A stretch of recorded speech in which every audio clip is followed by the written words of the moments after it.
3 months prior to the release of the curriculum.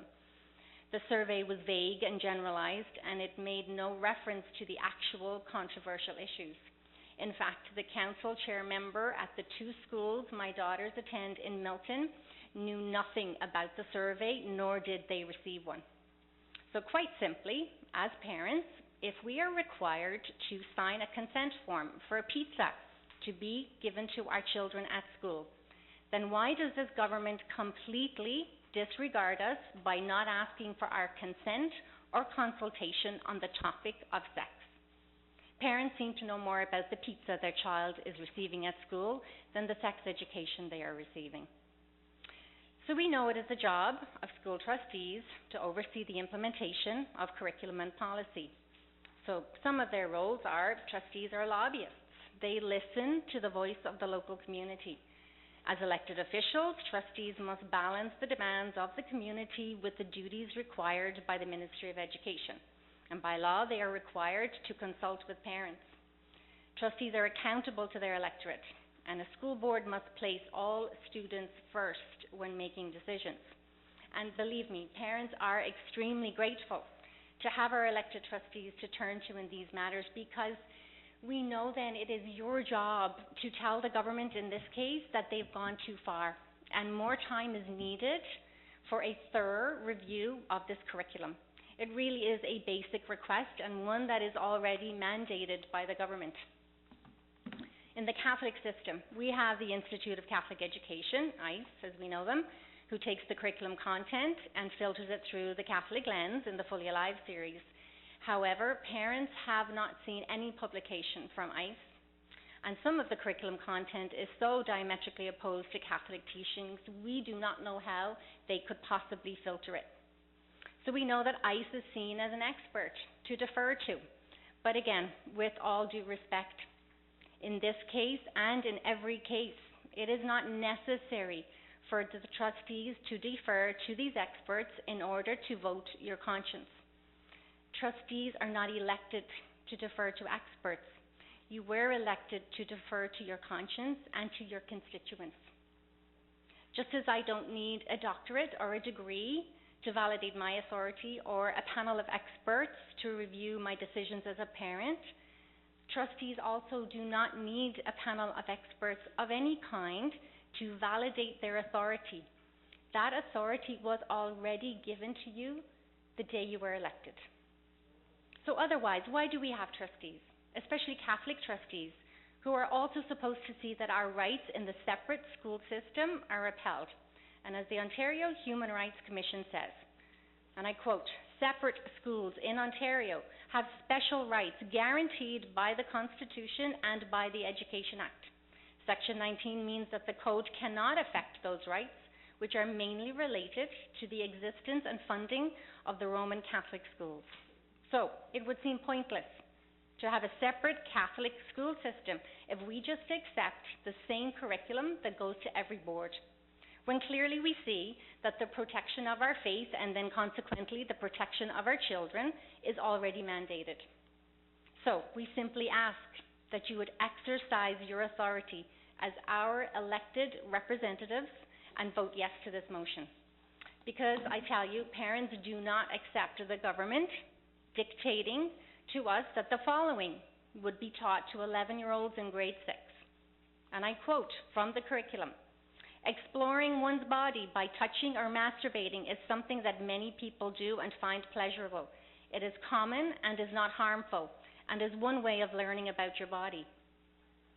Research tells us there are lifelong negative consequences to this, including addiction to masturbation when it started at a young age, and the lack of fulfillment in marriage. Parents say that given the unknown resources and teacher interpretation, it's simply wrong and none of their business for the government to have any say in the instruction of children in exploring anything of a personal sexual nature. Personal issues do not have to be scientific based. They are rooted in cultural, religious, and family values." And as I quote from the Ontario Conference of Catholic Bishops back in 2003, "Sexual activity is truly meaningful only when it embodies and expresses marital love. This means that sexual activity which is outside marriage cannot be condoned, and it is taught by the church to be immoral. This includes masturbation, fornication, adultery, and sexual activity with a person of the same sex. So again, why are we even in this dilemma when our faith clearly shows us what we believe and what is to be upheld? The government also has admitted to taking curriculum content and moving it down 2 grade levels. So topics formerly taught in high school, or in some cases never taught at all, are now introduced to 12-year-olds in grade 7. There is a huge physical, emotional, and maturity difference between these age groups. And yet the government is dictating that our 12-year-olds should learn this, and I quote, "Engaging in sexual activities like oral sex, vaginal intercourse, and anal intercourse means that you can be infected with an STI. If a person is thinking of having sex, what can they do to protect themselves?" And a student would answer, "They should go to a health clinic or see a nurse or doctor who can provide important information about protection. People who think they will be having sex sometime soon should carry a condom with them so they will have it when they need it." These are 12-year-olds who are given the impression that they should keep a condom with them in case they need it. There's no warning to the ineffectiveness of condoms for STIs or pregnancy.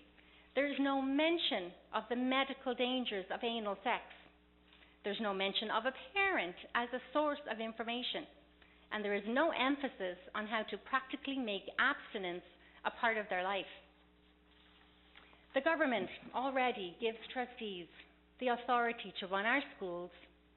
So with genuine sincerity, I can say I have the utmost respect for all of you and all of the work, the time, and the efforts that you put into your position as a trustee. But I could say you would be failing at the most basic requirement of a trustee if you do not vote in favor of this motion. When you clearly see that, in keeping with the ministry's equity and inclusive policy, the only fair and ethical solution is to delay the implementation of the curriculum and then thoroughly examine all options for next steps. The God-given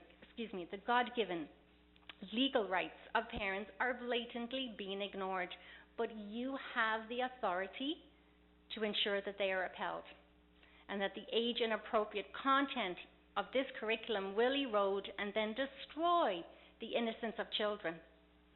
One day we will all answer to God for any and all of the actions that we take in the protection and preservation of the innocence of all children. This curriculum is simply unacceptable. Catholic ratepayers have elected you to listen to their views, and they want you to represent them to this board. So I respectfully ask that you exercise your elected authority and vote yes to this motion. Thank you.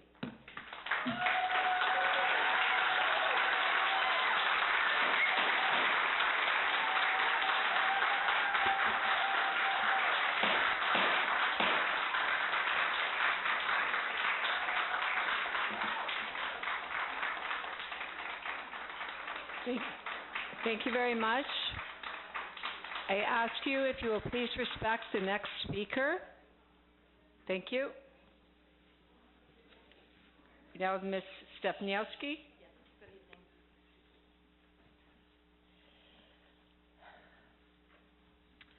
Good evening. My name is Agata Stepniowski, and I'm here to speak as a parent of children in Catholic elementary schools. Tonight, I am being joined by Mrs. Maria Reina, a mother of a 9-year-old Dominic, who attends St. Joseph Catholic Elementary School in Oakville. Maria and I are both members of POLPAC, which is a non-profit organization with values deeply rooted in Catholic faith. POLPAC's goal is to nurture our family values passed down from previous generations and to instill these principles in the future generations to come. Our members encompass parents from all over the province of Ontario, and we are hoping to eventually join forces with parents from every province and every territory of Canada. For this evening's presentation, I have been delegated as a speaker of parents of children in Halton Catholic schools. They have been greatly disturbed by the revised physical education curriculum that is being implemented as of September 2015. The concerns that parents have with the curriculum can be summarized in a short statement: too much, too early, and too drastic. The specific controversial issues that I'm going to discuss shortly are in direct conflict with our religious beliefs. This curriculum equates sexuality with all other bodily functions, such as eating or sleeping, and it takes away its importance as the highest physical form of expression of love. The following are the problems that we have with this curriculum. Grade 1, page 93, expects children, 6-year-old children, to identify body parts including genitalia, but fails to teach that nobody should touch their genitalia. It exposes children to sexual predators and pedophiles. In fact, there's not a single warning about pedophiles in the entire curriculum. Grade 3, page 124, introduction of the flawed theory of gender identity. The curriculum teaches that there are 6 gender identities. It presents it as a scientific fact, according to which gender is merely a social construct. According to this theory, gender is fluid, and any little boy can decide that he's actually a little girl if that is the way he feels in his mind. These are 8-year-old children that will be taught this theory. And vice versa for girls. With this teaching, there's a potential for causing serious sexual confusion in the minds of very young children, very impressionable children, children who may still believe in Santa Claus. Most definitely, there is no parental permission to force any ideology about sexuality upon our innocent children. This confusion can lead children to have a great difficulty with figuring out their true identities, and in turn it can, and I believe most likely it will, lead to an increased risk for depression and most likely suicide for children who will feel trapped in the wrong body. Grade 4, page 141, introduces children to the idea of being more than just friends and going out with classmates whom they may like. Many parents think that introducing the idea of dating at age 9 is not age appropriate. Grade 6, page 175, presents masturbation as a learning expectation for 11-year-old children. The curriculum encourages masturbation as a pleasurable way for children to learn about their bodies. There is no discussion of harmful effects of masturbation. Excessive masturbation and pornography are often directly linked. Many studies prove negative effects of excessive use of pornography on the development of children. Grade 7, page 196, encourages children to carry and use condoms. Safer sex means sex pleasure without sexual diseases and unwanted pregnancy. It's presented without the proper context of reproduction, marriage, and family responsibilities. It stops halfway at merely physical protections. Grade 7, page 196. Under the pretext of encouraging abstinence from behaviors associated with high risk for STDs, the curriculum sneakily introduces the children to the concept of anal intercourse and oral genital contact. These are ideas that many 12 and 13-year-olds may not be aware of, or at least have never seriously considered as an act they could be taking part in right now. Anal intercourse is lumped in as a sexual act of the same kind as vaginal intercourse, with no moral differentiation between the two types of sex acts. Also, there is no mention that anal sex carries 300% higher risk for contracting HIV than vaginal intercourse. Anal intercourse is not an activity to which the government should be giving any semblance of approval whatsoever. The following are some of many health concerns associated with anal sex that are not mentioned in the curriculum. Lack of the natural lubrication combined with penetration can tear the tissue inside, allowing bacteria and viruses to enter the bloodstream. Exposure to human papillomavirus, HPV, may also lead to development of anal warts and anal cancer. Repetitive anal sex may cause weakening of the anal sphincter and lead to incontinence. For heterosexual couples, pregnancy can occur if semen is deposited near the openings to the vagina.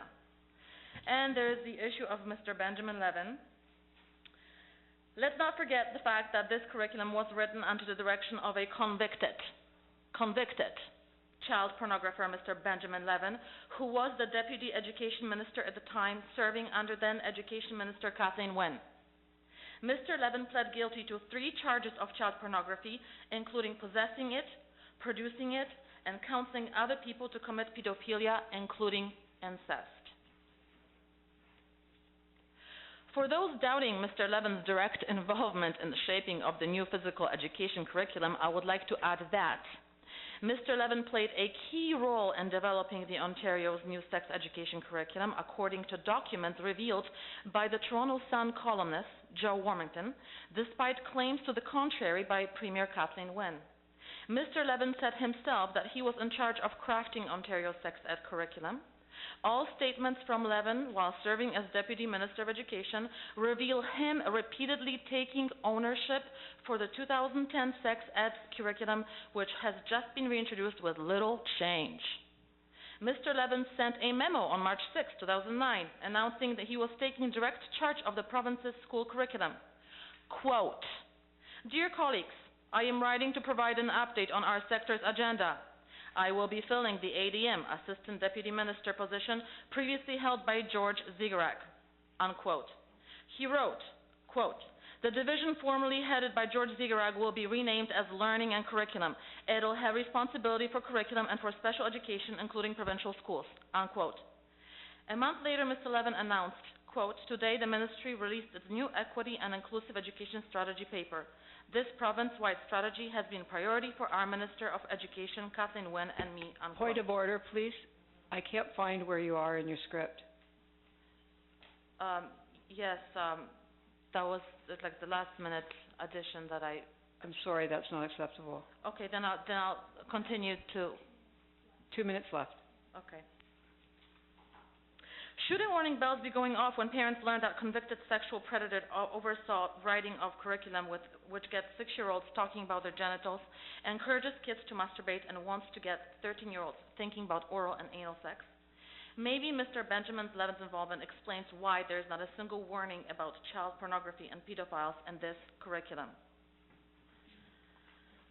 And another point that I have to make, the curriculum is in direct conflict with the Criminal Code of Canada. Page 171, Article 152, excerpt, invitation to sexual touching. Every person who for a sexual purpose invites, counsels, or incites a person under the age of 16 to touch directly or indirectly with a part of the body or with an object, the body of any person, including the body of the person who so invites, counsels, or incites, and the body of the person under the age of 16 years, is guilty of offense and is liable to imprisonment for a term of no more than 10 years and to a minimum punishment of imprisonment for a term of 1 year. Page 172, Article 153, excerpt, sexual exploitation.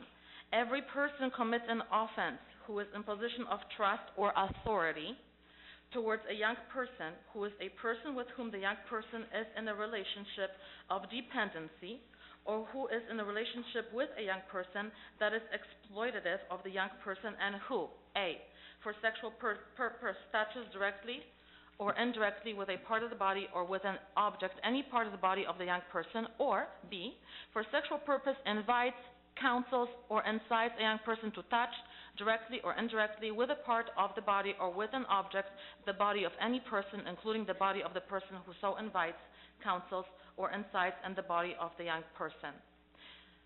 The Catholic Board sends letters to parents that the Board has an obligation to implement this curriculum. This is only partially true because, in fact, the trustees have the authority to implement or delay this curriculum.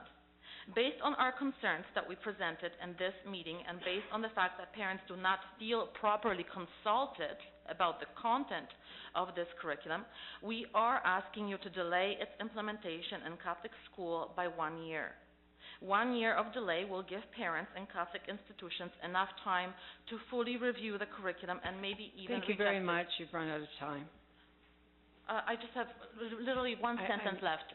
I'm at the bottom. You know that I'm at the bottom of the page. Okay, go.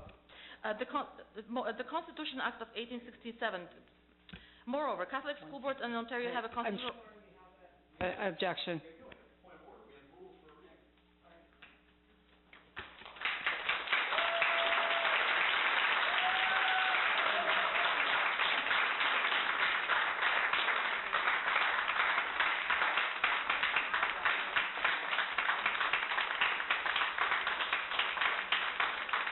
Could I ask Ms. Pamela Chow, please? Thank you.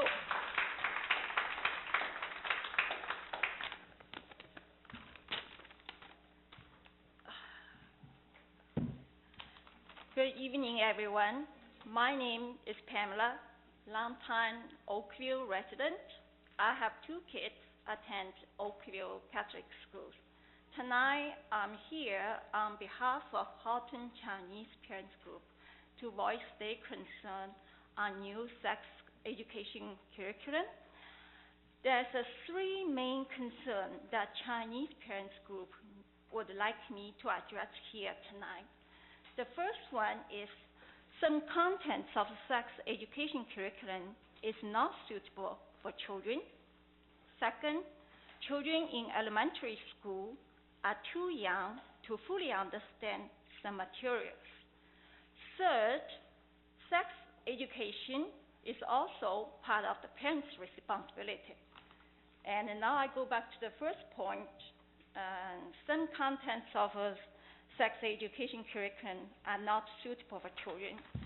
Chinese parents, they don't think the sex education curriculum should be the collection of all types of sexual activities.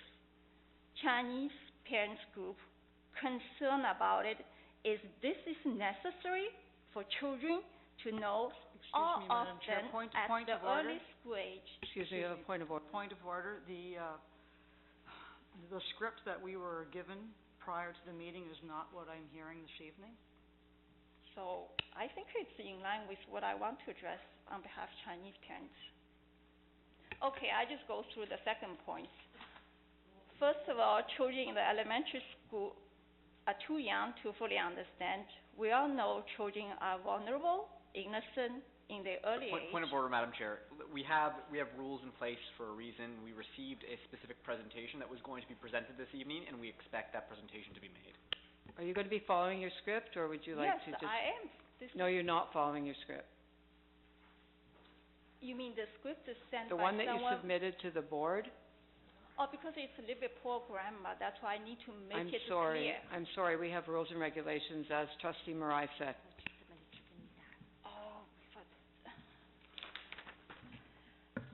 Oh, okay, so I have to go with another page. And as a responsible parents, we owe it to our children to provide them with solid values. We need to remember the knowledge can never be separate from the morality, or it's no longer knowledge. Sorry, not very clear. And science teaches that there are only 2 sexes, which is, should I say, 2 agendas.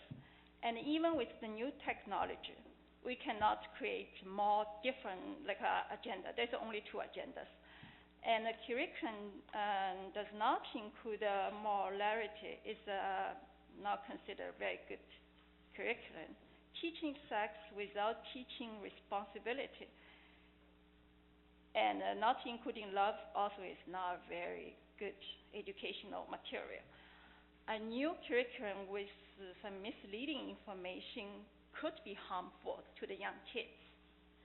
Please, trustees of Halton Catholic School, we ask you to recognize that our children need to be protected from this curriculum. Please vote in favor of delayed implementation so the board can ensure our children are fully be taught the key elements of good sex education, which is focused on families, love, marriage, and morality. Thank you, everyone. Thank you.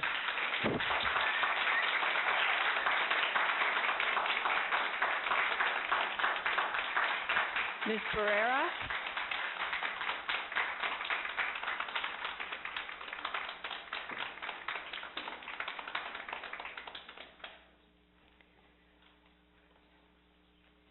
Good evening, everyone. My name is Olga Barrera, and I am here, as many other concerned parents, to reject the implementation of this new sex curriculum. That is our preferred option, but a delay may give time to the whole school system and the parents to become more aware of the disturbing facts included in this curriculum. We are in complete disagreement with it. It is negative and unnecessary. It was imposed without parents' consultation. It will change, agitate, and confuse the way of thinking of young children, and the emotional and psychological damage will last forever. On the other hand, we consider that there is no information and no awareness about the impact of this curriculum among parents. Many parents have not read the curriculum yet. We believe that the public school system, school boards, public schools, and Catholic schools is not helping to bring awareness about this topic. It makes it worse that parents are too busy and we trust in what the school system is doing. There is lack of interest from school boards and schools to have an adult conversation with parents about this matter. Nevertheless, next year they are accepting to have that conversation with young children during classes. Schools are not helping to inform parents, but next year they are going to over-inform children, if you can call this type of content information. The option of having a curriculum revised and adapted to the Catholic values is not enough, because this is not addressing the main problem. Furthermore, the option given by the Minister of Education about opting out the class is very deceiving. We parents, grandparents, future parents have many questions, but I'm going to state here a few of them. Why is the Catholic Church allowing this curriculum to be taught? Even if it is revised, the content and impact of this curriculum will be harmful for young children. Why the Catholic Church and the Catholic school boards believe that all parents are in agreement and feel that the revision of this curriculum is a valid option? No one asks us.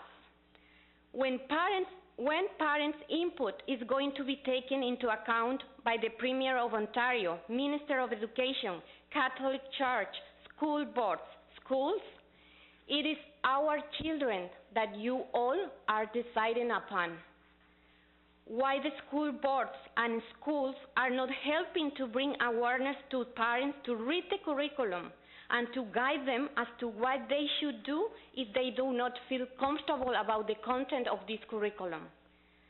Why are all ignoring the disturbing facts in the content of this curriculum and about the people that was involved in the development of it?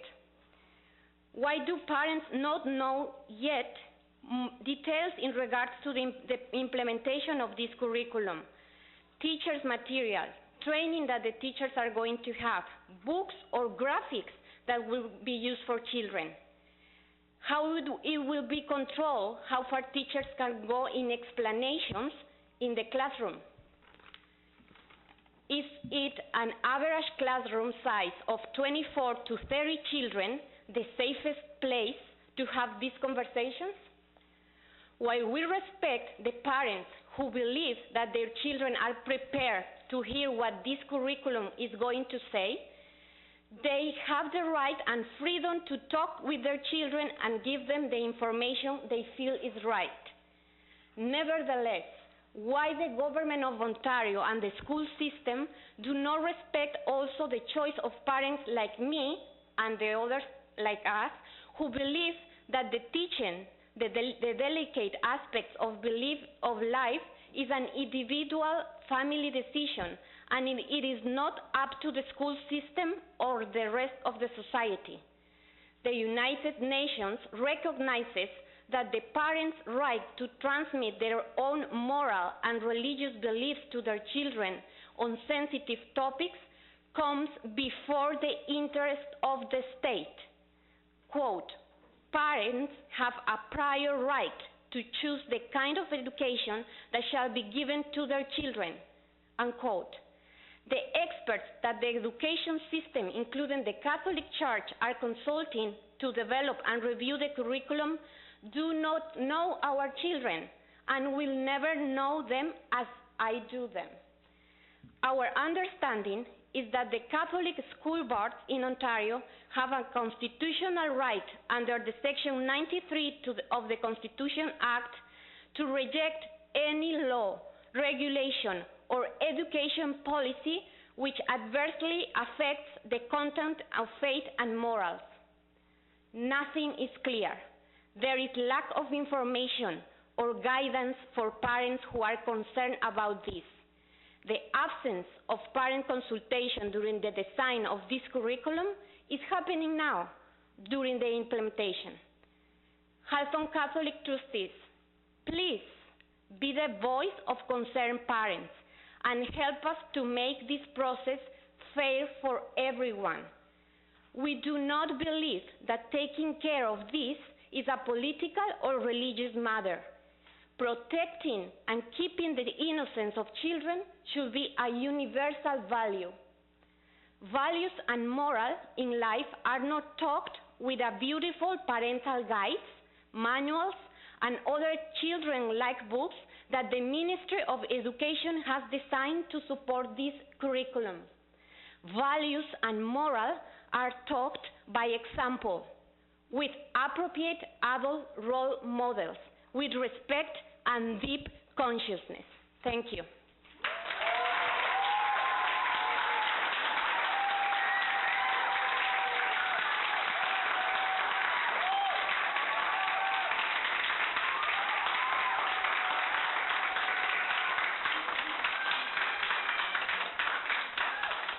Thank you. Thank you to the delegates. We will respond to the delegation in just a few moments. I now ask for an approver for the minutes of the regular board meeting of May 19th, 2015. Trustee Quinn, seconded. Trustee Intomasi, all in favor? So moved. Under 7.1, we have a summary of the outstanding items from previous meetings. It's there for your information. If you have any questions, one of the superintendents will answer to that. Seeing nothing. 8.1, response to the delegation. As per section 12.7 in our board's bylaws, this board may make a decision on the presentation and/or presentations at the same meeting, refer the matter to a future meeting, or request a staff report on the matter to be considered at a future meeting. Seeing as this delegations directly relates to action item 8.2 on the agenda, we will proceed. 8.2, Health and Physical Education Curriculum, Notice of Motion. I'm going to ask Trustee Danko to begin the discussion. As the mover of this motion, he will have 5 minutes to speak. Thank you, Trustee Danko. Thank you, Madam Chair. I will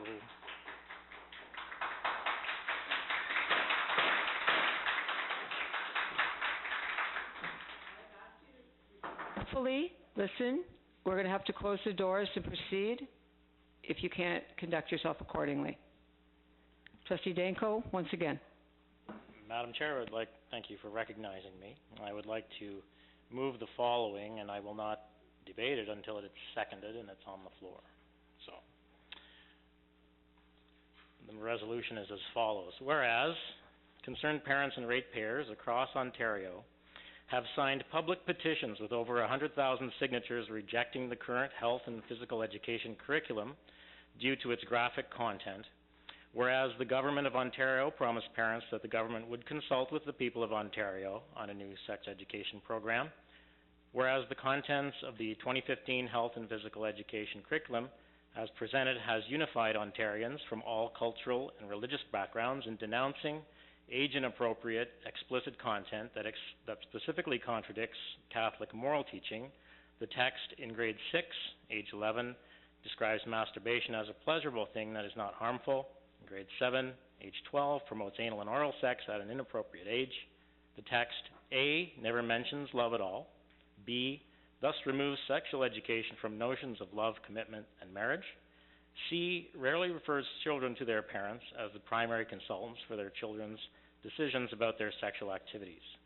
Whereas the decision of the province and the Catholic Bishops of Ontario to assign to the Institute of Catholic Education the task of producing teaching resources to deal with the inappropriate material is an implicit concession that the curriculum contradicts Catholic teaching and is not appropriate for Catholic children. Whereas the Halton Catholic District School Board believes that if the material is harmful to Catholic children, then it is harmful to all children. And the Halton Catholic School Board stands in solidarity with all people of goodwill from any cultural or faith community. Whereas Catholic school trustees have the exclusive constitutional mandate to adapt Ministry of Education curricula to ensure that it does not contradict Catholic teaching, be it resolved that the Halton Catholic District School Board will delay the implementation of the 2015 Health and Physical Education curriculum until September of 2016 to allow parents, trustees, board officials, and all interested ratepayers the opportunity to familiarize themselves with the program and provide feedback on the program, and until further consultation with parents, religious and cultural leaders takes place to resolve the reasonable and serious concerns tens of thousands of people in Halton and across Ontario have with this program.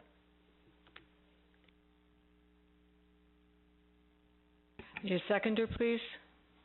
Trustee Carabella? Trustee Danko will now have 5 minutes to speak. According to the bylaws, I would just like to explain 10.3. Each trustee will then be allowed to speak one time, once, for 3 minutes, and then Trustee Danko will close the debate for up to 3 minutes. Trustee Danko? Thank you, Madam Chair. There's a huge number of people here, and how has it come to this, Madam Chair, that we can only accommodate 40 people in our boardroom? There are more than 30,000 Catholic electors in Oakville, more than 25,000 Catholic electors in Burlington, and at least 15,000 Catholic electors in Milton, Georgetown, and Acton. So for a population of nearly 75,000 Catholic electors, can't we set aside more than 40 seats for our meetings with the public? By my math, that represents about 0.0006% of the total amount of electors in this region. It's not good that we have to turn people away. You can watch Canadian senators deliberate live on TV, but a Catholic elector in Halton cannot see or hear what their elected officials are up to tonight. It's a shame. But with regard to the motion before us, I am moving simply that our board delay the implementation of the new physical and health curriculum until September of 2016. Let me explain why. The new health curriculum the Ministry of Education has issued includes certain topics that are not only inappropriate for use in Catholic schools, but are not suitable for use in any schools.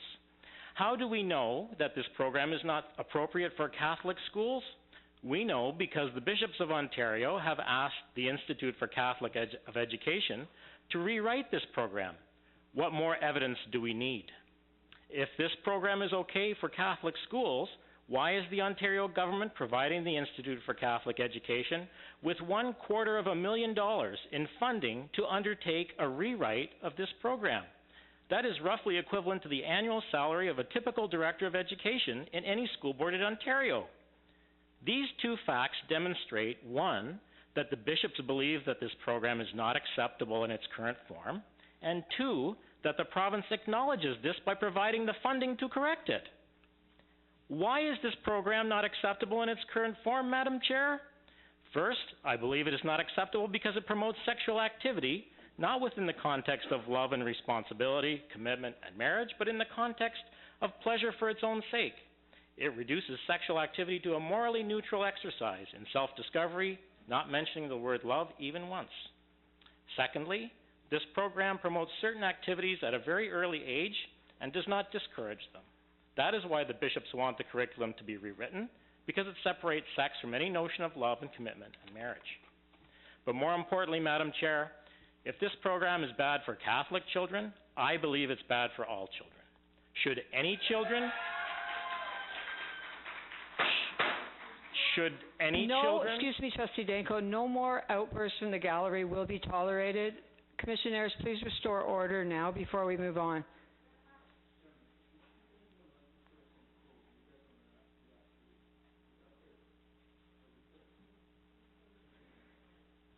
All right, Trustee Danko, please proceed. Madam Chair, should any children be taught to believe that their sexuality exists solely for their own pleasure? Catholic children live in the same community as everyone else. They play in the same sports leagues, grow up in the same community, grow up on the same streets. They leave our schools to attend colleges and universities together and head off to the same workplaces and to Canadian society in general. Why would any parents want their children to be influenced by individuals formed by this poorly conceived program? Am I alone in thinking this way? It doesn't seem to be the case, Madam Chair. The petition from Parents as First Educators alone lists over 60,000 people in Ontario who have a serious concern about this program. Personally, I've been receiving dozens of messages of support from parents all over Halton and indeed all over Ontario, from parents in both public and Catholic schools. Some parents from other school boards have even asked me to assist their local trustee in bringing forward a motion like this. The Canadian Families Alliance, a multicultural group representing many religious faiths, claims that over 160,000 Ontarians, Catholic and non-Catholic, have signed petitions expressing concerns about this program. What this alliance shows is that the promotion of sexual activity for its own sake is roundly considered bad formation by all faiths and cultural backgrounds. So where is the funding for this group to have the curriculum rewritten? I believe if this curriculum is bad for Catholic children, then it's bad for all children. At the end of the day, as a Catholic trustee with an Ontario Catholic school system, I have to ask, how can we protect some children but not all children from something harmful? The Catholic bishops and the government seem to have agreed to give the Catholic system some sort of a pass on this. But if this curriculum isn't suitable for Catholics, why is it deemed suitable for other children? Why don't we join with the thousands of Ontarians of all faiths in ensuring that no child is formed by this poorly conceived program? I am only asking my fellow trustees for a 1-year delay of implementation so we can hear more of the concerns from parents and give some time for compromises to be proposed and discussed before they go into the classroom. I don't think this is very much to ask. It's well known that the current program dates from 1998. What is 1 more year going to do? That is the time to be spent on meaningful parental consultation. Thank you. I would now ask our director, who has obtained a legal opinion, to share that with us. Thank you, through you, Madam Chair. Trustees, this afternoon and in your package you will have 2 pieces of information, one from our lawyers and one from the Institute of Catholic Education. And I'm just going to start by discussing the legal opinion, and I want to explain to trustees that I have... I thought this motion was under debate by trustees right now. I explained earlier that we would be going according to bylaw section 10.3. Each trustee will be allowed to speak 1 time for 3 minutes, but the director has been asked to obtain a legal opinion, and she's sharing that with us now. Yes? Was the legal opinion solicited by trustees? Was the board directed? And who is paying for the legal opinion that just appeared this afternoon? Certainly. It is my duty to make sure that I inform them. I actually have 2 duties as your director. I have a duty to the board, to you, to bring to your attention any act or omission that may result in a contravention of the Education Act. So I obtained that legal advice because I have to support you, and I also have a legal requirement to report to the Ministry of Education if the board does not act on in a satisfactory manner to the act or omission brought forward to them, and I thought that you should be made aware of that, trustees, before you continue the debate.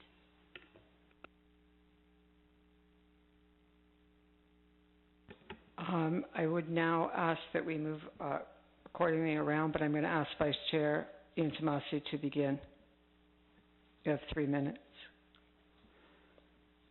I'm sorry, Madam Chair, I wasn't aware. I'm sorry. Was the director finished with her?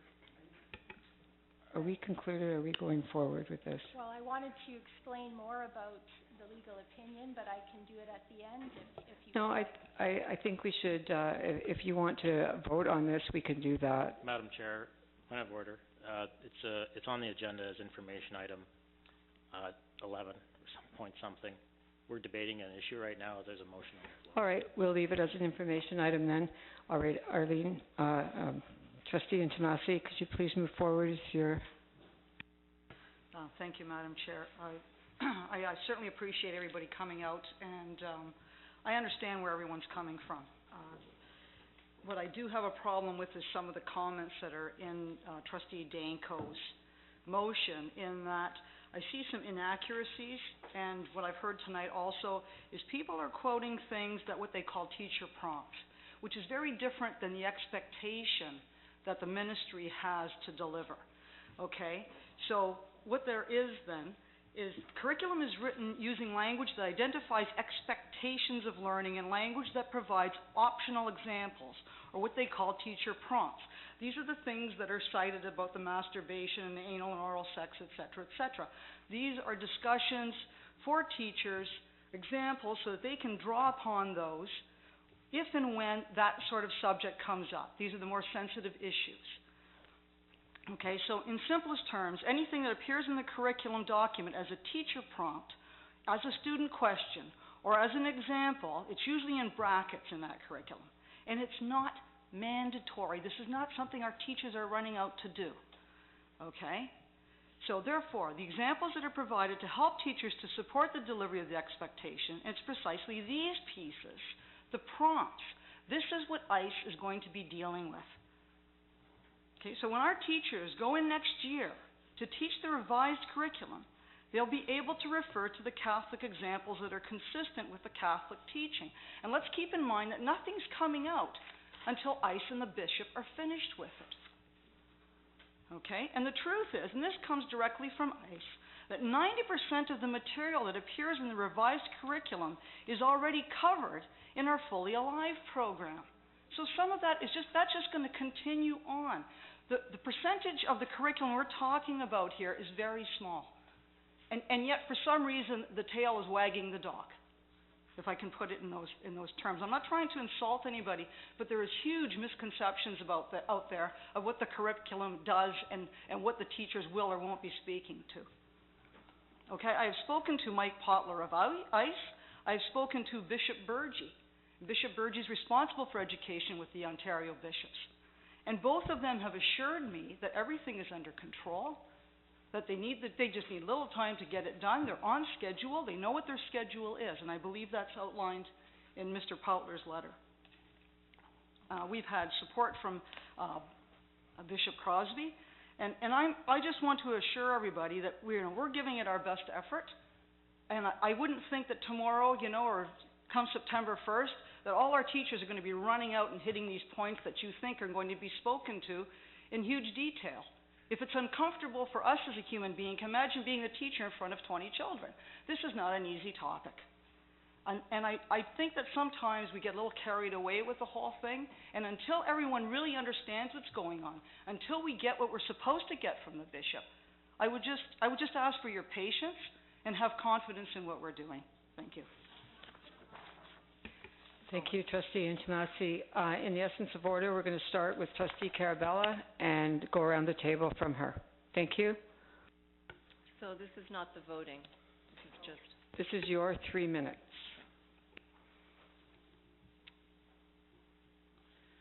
Since the health and physical education curriculum came out in February, my electors have been contacting me and they are very concerned. We've all received many emails, and the board has received many letters about this issue. The overwhelming message: do not approve this curriculum or variations of it. This curriculum is like no other because it deals with issues of faith and morals around the important questions surrounding sexual behavior. I respect parents as the primary educators of their children. Parents' rights have been denied because they were never shown the content of the curriculum and asked to respond. Now when it's out and they want to respond and are responding, it falls on deaf ears. For grade 5, it describes the emotional and interpersonal stresses related to puberty, and I quote, questions about changing bodies and feelings, adjusting to changing relationships, crushes and more intense feelings, conflicts between personal desires and cultural teachings and practices. And then it suggests for the 10-year-old to talk to a trusted peer or adult to seek cultural advice from elders to get their answers. Consult their peers? What about consult their parents? Why are parents over and over again left out? What wisdom is one 10-year-old going to provide another 10-year-old? And consult an elder? Really? They don't say parent. They don't say mom or dad, an elder. This is a terrible affront to parents, an undermining of their authority. This curriculum also undermines the innocence of children because it gives too much explicit information and too soon. Children have a natural development in their growth to maturity, and this should be respected. With these serious flaws and those very well illustrated points by our delegations, the Institute of Catholic Education is making Catholic resources to support the teaching of this curriculum through a Catholic lens. But as a trustee, I haven't seen anything, and parents haven't seen anything. It is wise to wait for the resources from ICE before approving them. It just doesn't involve parents, but all stakeholders, because this is for the sake of our children and for the sake of all children. A 1-year delay will respect parental rights and authority, will allow all concerned to see the Catholic resources and have meaningful input. It's worth the wait to protect our children, and it makes sense. I was elected to represent the views of Catholic ratepayers, and I am committed to being their voice. Thank you, Trustee Carabella. Student Trustee Jason? I just had a quick point of order first. Director Dawson will be giving that legal report prior to us voting, I'm assuming? Yes, you will. As the chair, I am asking Director Dawson to finish with her legal opinion before Trustee Dayco finishes up. He closes the debate. So after we're all finished speaking, I have ruled that she will finish and deliver her legal opinion. Okay, thanks. I'm just going to begin now. So I just want to point out first, I do not obviously speak for all students in the HCDSB, but I do believe that we speak on behalf of the vast majority. The first thing I saw in the news a couple of weeks ago, must have been now, was that 29,000 students was the most that had been pulled out of school as a result of this curriculum. There's 2.1 million students in Ontario, and that represents approximately 1.38% of the students. There may be more that disagree, but that would mean that the silent approval for this curriculum would be at about 98.6% or something like that. Now, I'm not saying that many people agree with the curriculum, but I'm saying that's a pretty big number. It was pointed out earlier that at age 8, it's brought up about gender identity, and that a child would have the ability to choose at that age whether they wanted to be a boy or a girl. And I wanted to say that whether it's 16 or 18 or 20 or if it's 80, it doesn't matter. These students are remarkable. And in an age where everyone is told they have to be a cookie cutter, they have to be the same, and to stand out, you could get shunned, you could get pushed aside. These students are incredible, and they should not be felt less. And this curriculum should give them the option. It should explain to them there's other options. There's not one way, there's not one right, there's not one wrong. And that the government knows that, society knows that, and you should be able to be who you are, whether it's a Catholic school or a public school. I do not believe this curriculum should be any different in the two systems. I don't believe it's a radical agenda. I don't believe it's unreasonable, and I don't believe it puts us ahead or different than other provinces or other countries. I believe it puts us on track with where other provinces have already been. Thank you very much. Trustee Trites? Through you, Madam Chair. We, the elected trustees of the Halton Catholic District School Board, have the legal authority and the power to vote yes to this motion to delay. The Constitutional Act of 1867, formerly the British North American Act, Section 93, gives to us the ultimate purpose in the maintenance and preservation of a separate school system to promote and to maintain our Catholic identity. We, as duly elected trustees, are constitutionally empowered. We have the authority to vote yes on this motion to delay. It is to be expected this evening that every single trustee at this table will cast a yes or no vote. I would put forth that certain aspects of this new 2015 health and physical education curriculum are ideologically driven and in fact are odious and contrary to our Catholic values and morals. Catholic values and morals that we seek to uphold in our homes and ask that our trustees preserve to be taught in our Catholic schools. Additional time for our bishops through their prayerful discernment in tandem with their own theological formation, to continue to pronounce on what is Catholic. 12 more months for the Institute of Catholic Educators, ICE, to seek out the best resources and theologically correct teaching tools, aids, and teacher prompts. These resources will be used by our teachers to educate the minds, keep healthy the bodies, and most especially to form the souls of our children. One extra year for all Catholic stakeholders and electors to be heard.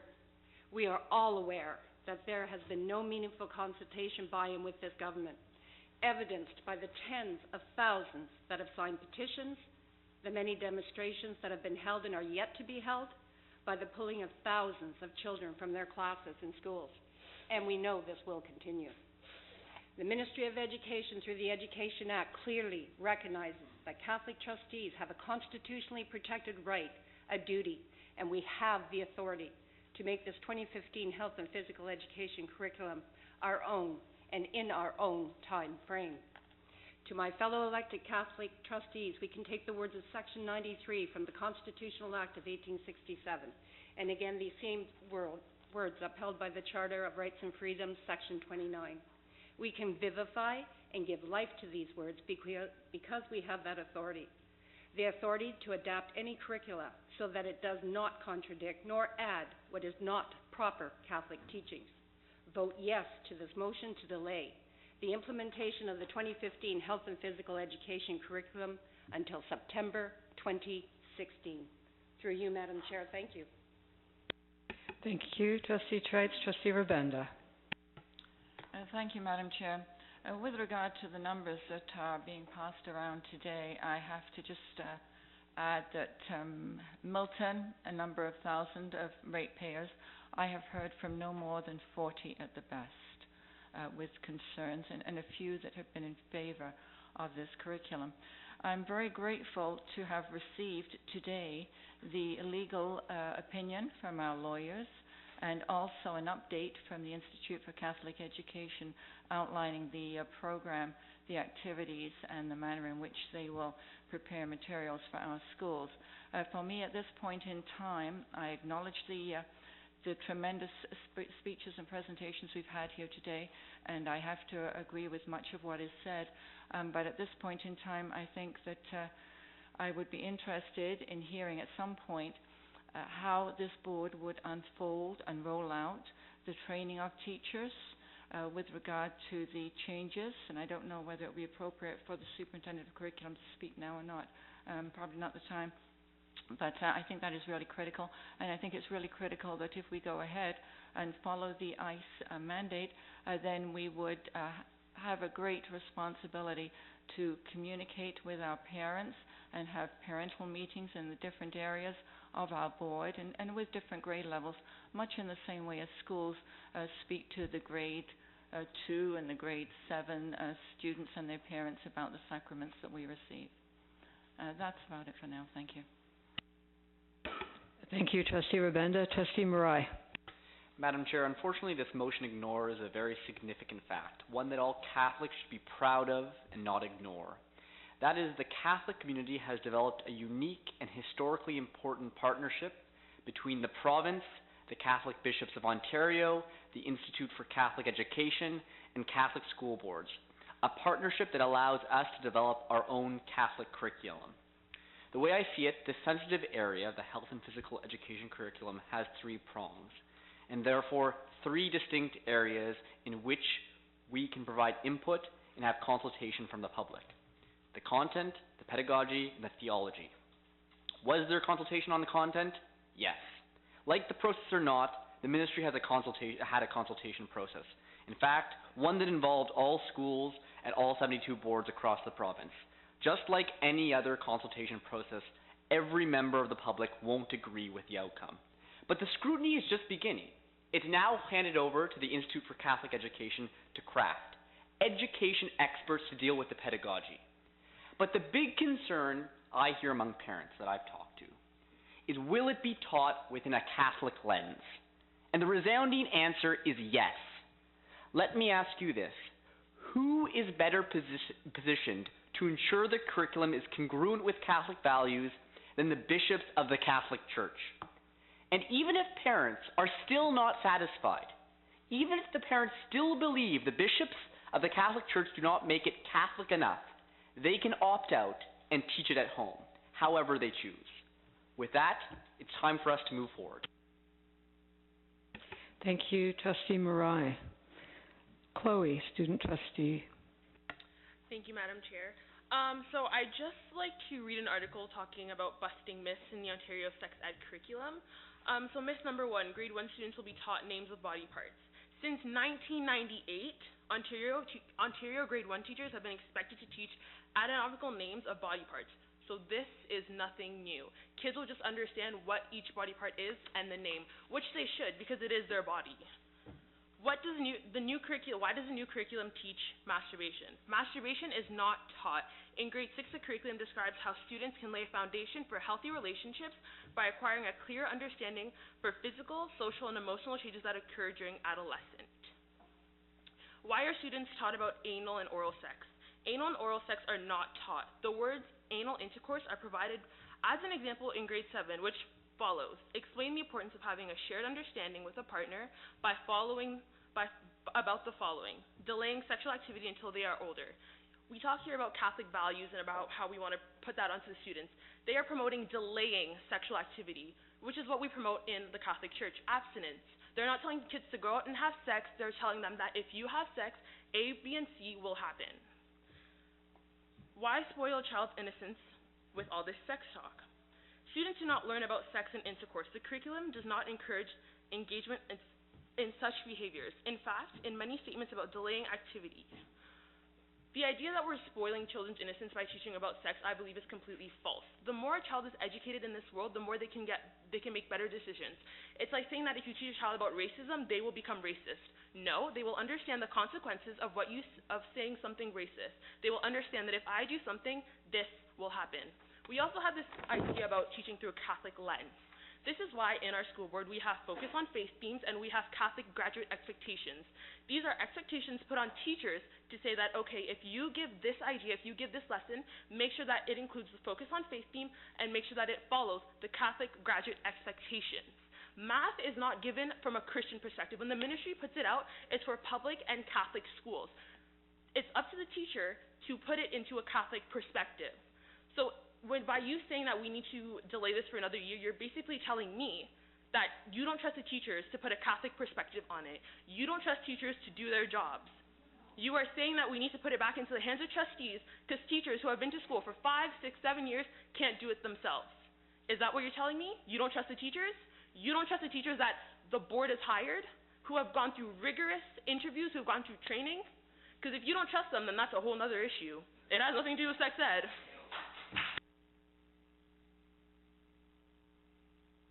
Thank you very much, Chloe. Trustee Rowe. Thank you, Madam Chair. I'm puzzled for several reasons. First and foremost, I'm puzzled as to why Trustee Danko would have all these good people come out to make a presentation to the board to implement delay of the curriculum. I'm puzzled because Trustee Danko was the first to cite the Education Act at board meetings, but he neglected to inform the people that school trustees have no power over the curriculum handed down by the ministry. I'm puzzled because he wants to ensure consultation, and yet he didn't consult with his fellow trustees. This is the first time we have discussed this matter.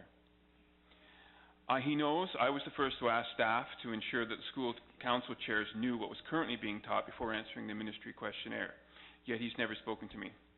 I had a very good discussion with Trustee Trites, and as I told her, I really feel parents need more of a chance to address the details of the curriculum after it is released by the Institute of Catholic Education. I was pleased to hear the Catholic bishops quoted in the parental presentations because that is exactly who is involved in the review of the curriculum. Some parents quoted inappropriate teacher prompts, which is the exact area which the Institute of Catholic Education is modifying with the support of the Ontario government. That is why we must wait for the revisions before requesting changes, because then the requests can be specific to the areas of concern. I hope these parents have sent their arguments to the Ontario government, because that is where the power to affect the pace of this change lies. They need to address their MPPs, and if the trustees wish to work together, I, for one, would support asking the government to delay implementation of the curriculum. Unfortunately, trustees do not have the power themselves. Therefore, Madam Chair, I cannot support this motion because I have faith in the Association of Catholic Bishops of Ontario to provide our schools with a theologically balanced curriculum, and I cannot support a motion to promise something which school boards have no power to promise. I trust my colleagues will also vote to wait for the Catholic document before condemning the months of work by our bishops without seeing the result. Thank you. Thank you, Trustee Rowe. Student Trustee Joel. Thank you, Madam Chair. So, just to introduce myself, I'm Joel Zato, and I am an openly gay student trustee. I'm very happy to represent the LGBT voice, as it is a voice that is often unheard or goes unnoticed. We've heard a lot today about facts, but I'd like to call on experience. Being a gay student and someone who has just recently come out, it's not an easy process to go through, as I'm sure you can all imagine. A student approached me last night and asked me to share his story of how he was ostracized throughout his coming out process, having to stay home for over 50 days throughout his grade 8 experience. And I think that this hatred, or whatever you want to call it, is resulting from a lack of education. This new sex ed curriculum incorporates different relationships other than just heterosexual, other than just what we're used to seeing, so that when students see gay couples on the street, when students see gay couples in real life, they are able to say, okay, I know what that is, and to deal with it in a mature manner. We're not, as Jason said before, there's no gay agenda. We're not trying to recruit more gay people. We're simply trying to inform the people out there that being gay is not wrong. Being gay is a viable, I don't want to say option, but for lack of a better word. As for parental rights, the parents said this evening that they feel that they weren't listened to, which is, and then, I'm sorry. The parents said that they didn't have enough time to teach their, to read through the curriculum. So how do you expect to have enough time to teach your kids the necessary elements of sexual education if you can't read the sexual education curriculum itself? Parental rights to teach your children are viable and are legitimate, but that's assuming that you have the time and you have the option, that the student has the parent to teach them. The reason why we have sexual education is for the students who don't have the parents to stand up for them, to teach them at home. This is so that it can be done in a proper way.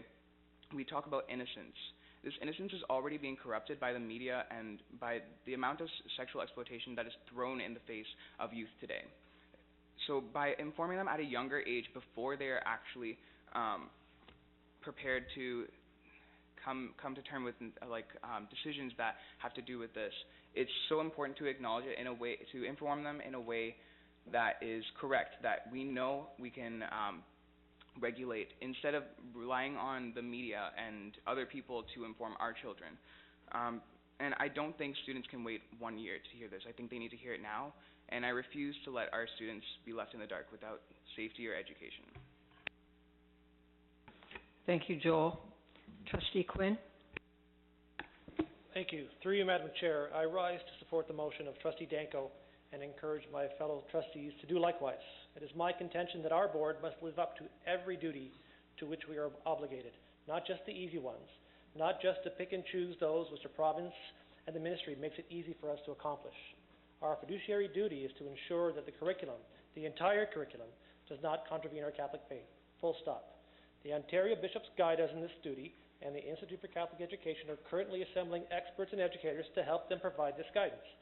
In fact, I'm quite confident that ICE, under the supervision of the bishops, will provide our board with resources which we can trust and will be of benefit to children in our care. But neither the bishops nor ICE has any legal standing in the Education Act. They do not have that duty under law. It is we, the trustees, who have sworn an oath to uphold the standard of Catholic education expected by the Halton Catholic community and those who send their children to our schools. And it is the parents of those children who have entrusted us with that duty by electing us as their trustees. The province has produced a document which is in many respects an anathema to Roman Catholic teaching on sexual morality.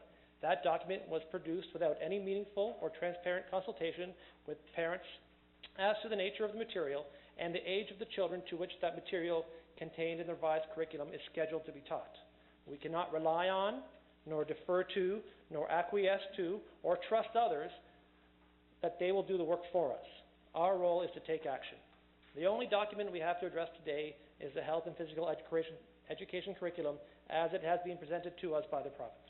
I do not believe that this document is something that we can allow to stand as acceptable in its current form in our board. When ICE has something to share with our board, it will then be an opportunity to review and likely approve and implement their resources. However, as we have heard from ICE in their letter today, that will not be until well into the 2015-16 school year, and therefore we should delay implementation of the revisions until the following school year. The health and physical education curriculum, unlike other public school educational materials, is a humanist political document on sexual morality. Unlike geography, math, or other subjects, parts of this curriculum seek to fundamentally abandon the notion that there are right and wrong actions regarding human sexuality. This document promotes the objectivist philosophy and eliminates any connection to natural law or the notion of love or a duty to our Creator as stewards of our own bodies. No matter what ICE and the bishops present as their version of the curriculum, the guidelines set in the 2015 revisions that we are now debating for the Ministry of Education remain in play until and unless the province repeals them as they did in 2010, or until a new government is elected in 2018, if not earlier.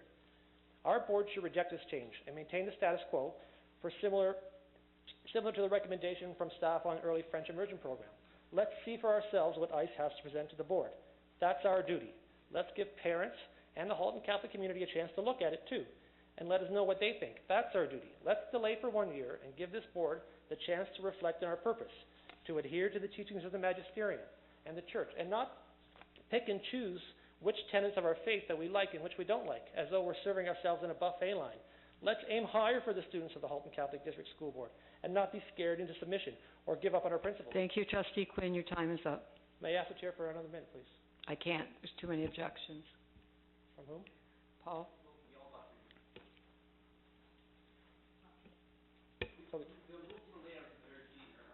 Well, we have bylaws, and I can ask the Chair for that. And I'm declining. Thank you. Well, I have heard it all here, and I'm going to pass my gavel over to Arlene so that I may have a couple of seconds.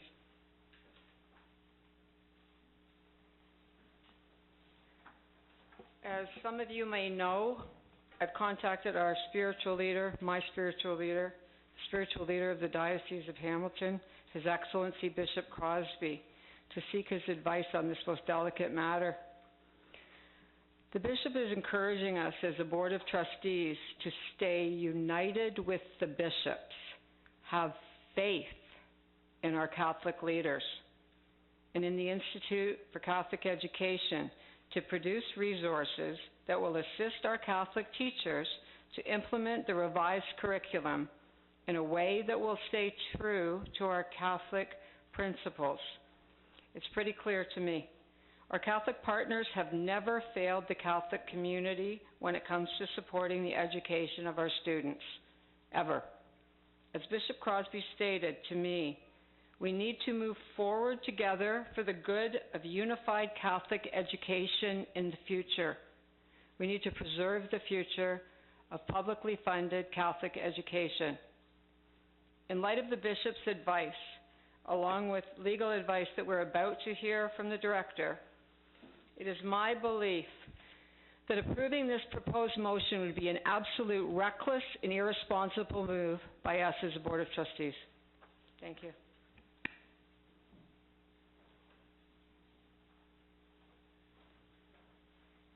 I now ask Director Dawson to deliver her legal opinion obtained. Thank you, Madam Chair. I would direct trustees to the legal opinion in your package on page 5, and I would feel that I'm obliged to inform you of this legal opinion, that the proposed motion is contrary to the legal obligation of trustees to assist the board in fulfilling its duties under the Act, the regulations, and the guidelines. Having heard from all of our parents here tonight and throughout the last few months through correspondence about their concerns regarding the new curriculum guidelines for the health and physical education It's now the responsibility of the trustees to assist the board in fulfilling its duties, to have teachers implement the new curriculum in a manner consistent with and respectful of Catholic faith and teachings. Teachers of the board are responsible for implementing this curriculum September 2015, and they may be assisted with this implementation with the materials and resources created for such purpose by ICE, approved by the Bishops of Ontario.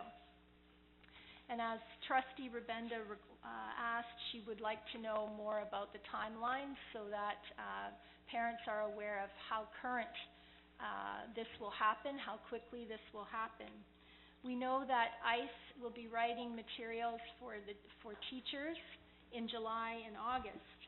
They will be reviewed by a panel of theologians appointed by Cardinal Collins.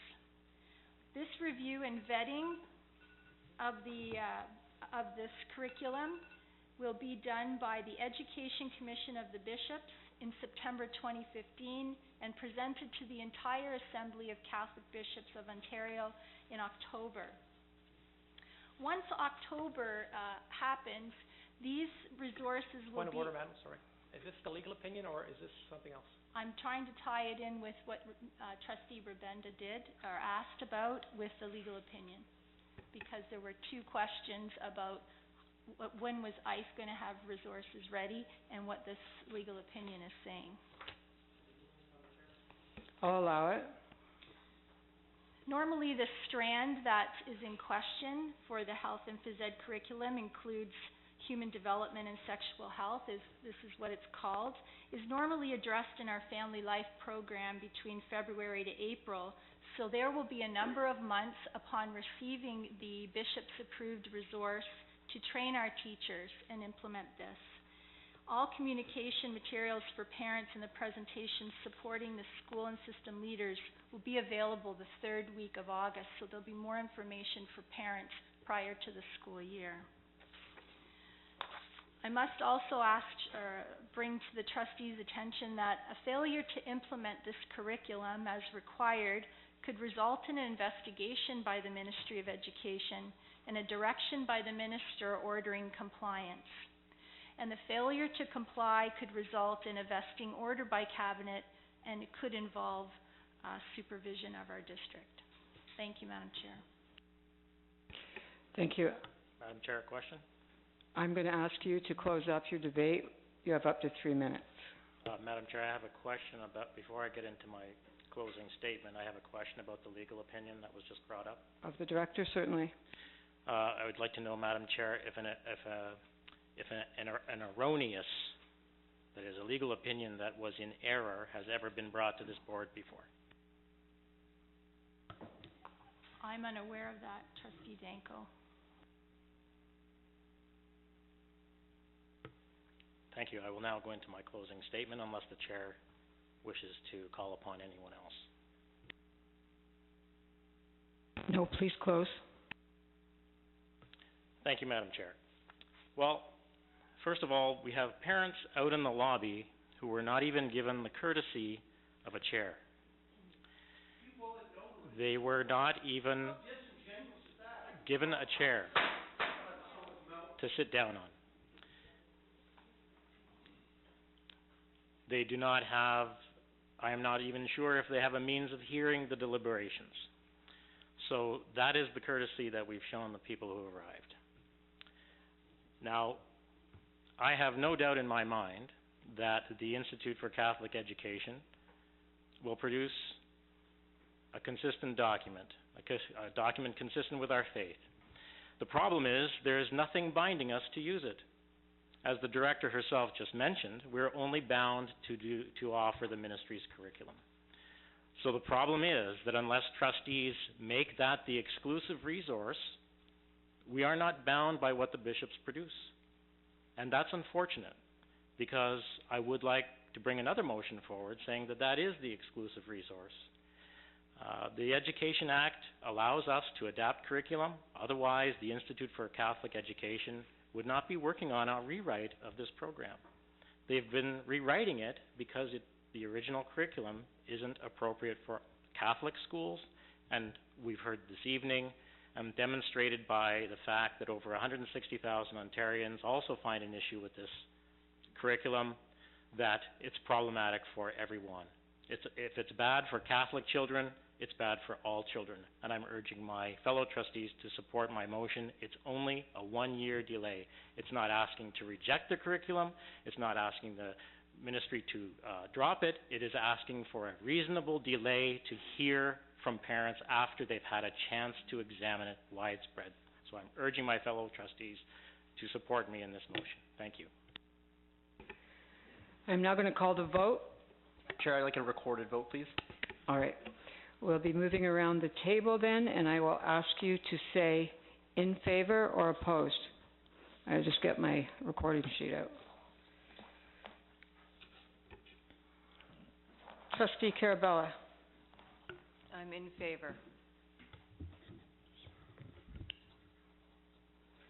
Although it is non-binding, I'm going to ask the student trustees to vote. Opposed. Trustee Trites? In favor. Trustee Rabenda? Opposed. Trustee Marai? Opposed. Trustee Intomasi? Trustee Danko? In favor. Chloe Kameni? Opposed. Trustee Rowe? Opposed. Trustee Joel? Opposed. Trustee Quinn? In favor. The vote is tied. Although the motion has been defeated, because it has tied, I will vote to break the tie to get it on the record. I'm opposed. The motion fails.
As we are about halfway through our agenda, I welcome you to stay for the staff reports and the information items, but you are now able to take your, you're able to leave now if you'd like. Trustee Quinn. Madam Chair, may I ask you a question?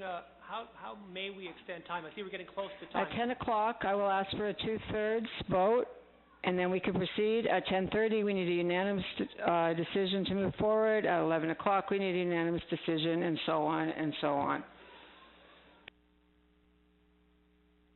Can't go past 11.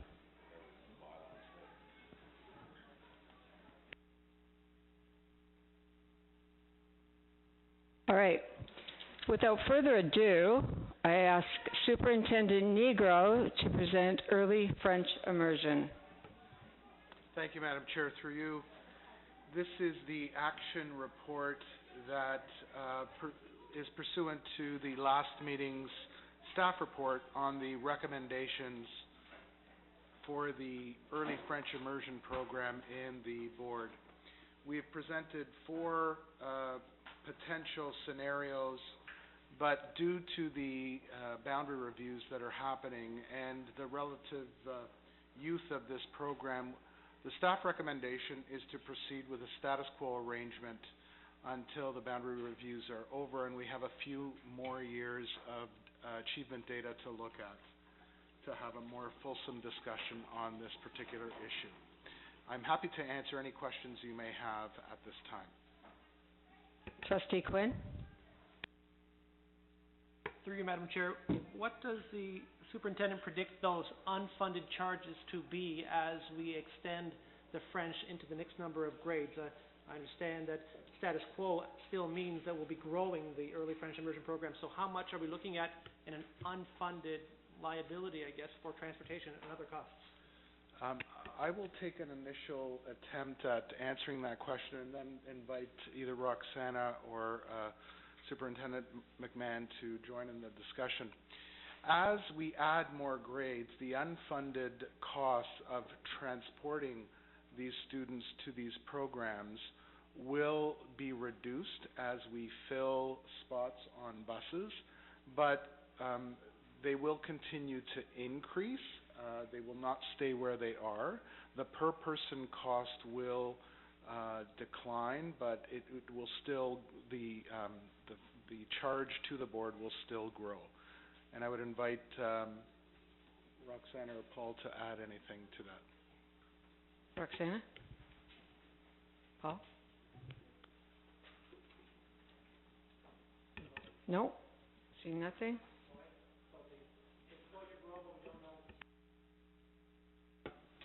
Through you, Madam Chair, we don't know who will enroll in future grade 1 classes and where they will be in proximity to the school. So it's impossible really to know what costs we will incur because of these unknowns at this point. We could project that they would be a certain, based on the patterns that we've seen, that there will continue to be a need to transport students. As we fill those spaces, the per pupil cost will decrease, but there will still be a cost incurred. Thank you, Superintendent Negro. Does anyone have any questions? You're up again, Religious Education Resource Selection. I'm sorry? Oh, I'm so sorry. Moved by Trustee Inchimasi. All in favor? Seconder. Trustee Trites. All in favor? Thank you. I apologize. Trustee Negro, you're up again, Religious Education Resource Selection.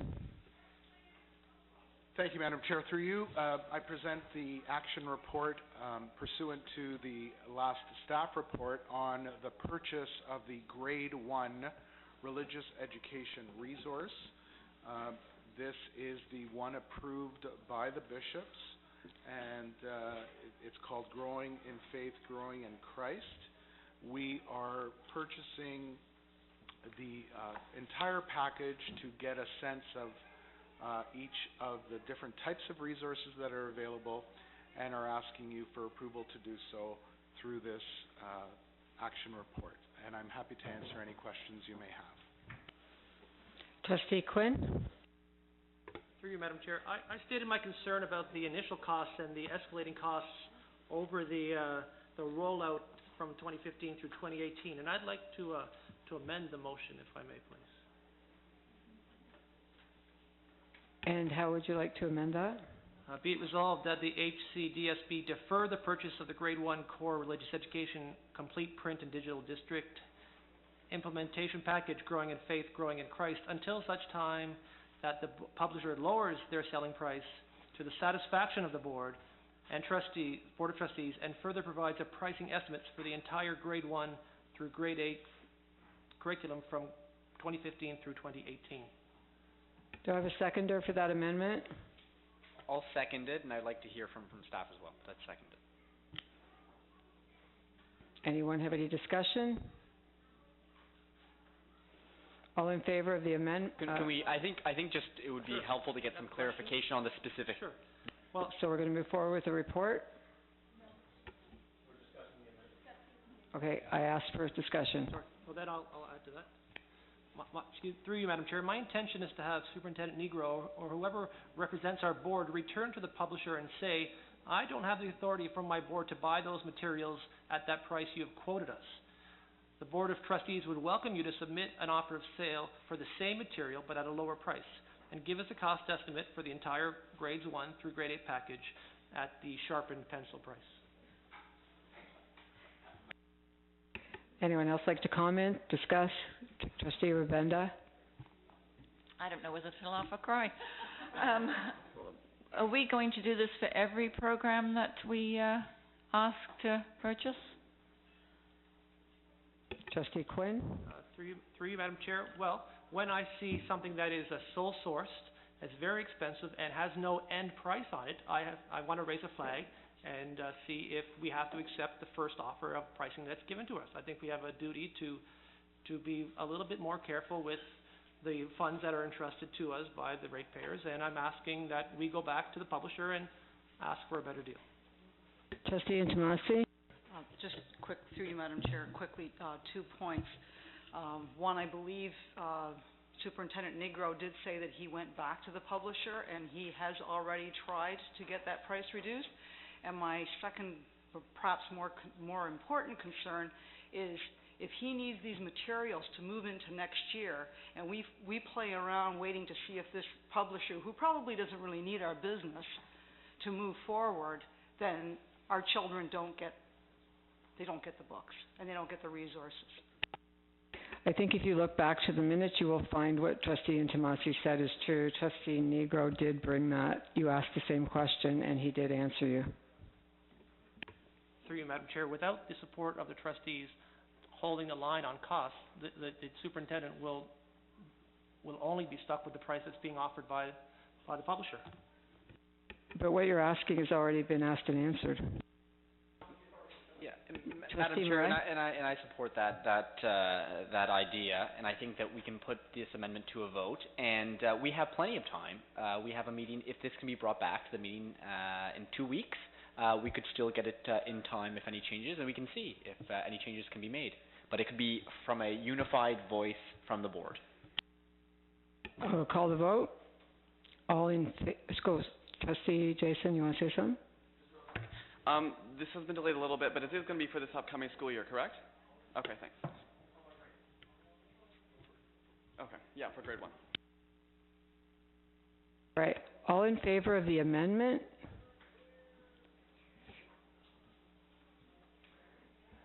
And that is passed.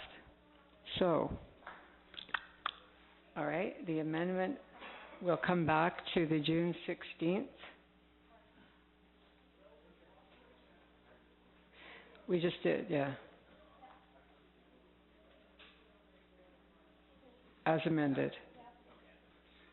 As amended. Okay. Staff reports. Oakville Secondary Schools Boundary Review. Final report and recommendations. Superintendent Pinelli and Cipriano. And Frederick. Before we go any further, we're going to need a motion to move past 10 o'clock, so let's do it now. Trustee Rabenda moves. Trustee Marai seconds. All in favor? So moved. Opposed, if any? 1. Defeated.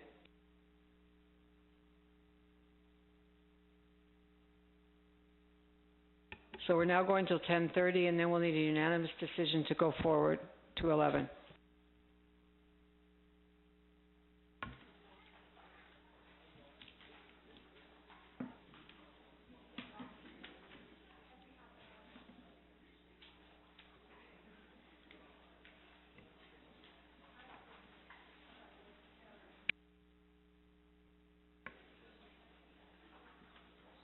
Through you, Madam Chair, can I begin in the interest of time? Yes, please. Through you, Madam Chair, I present the Oakville Secondary Schools Boundary Review Final Report and Recommendations Staff Report. This report and its recommendations will be presented as a PowerPoint. We have handed out hard copies to you all, and all the information we are presenting can also be found in the entire 200-page report you have before you.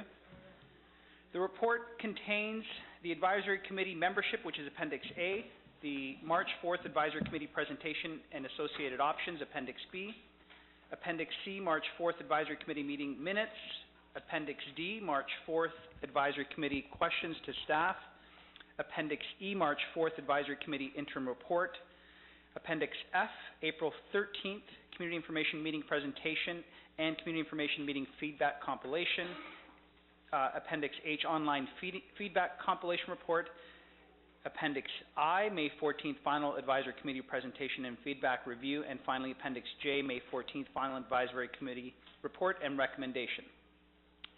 This staff report that we present to you tonight follows up on the Oakville Secondary Schools Boundary Review Action Report from February 17th, 2015, and the information report from April 7th, 2015, all presented at those at scheduled board meetings.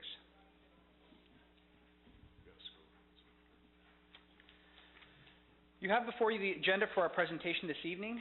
In the interest of time, I won't go through the entire agenda. We will get through it, but just very quickly, those are the items that we will be covering tonight.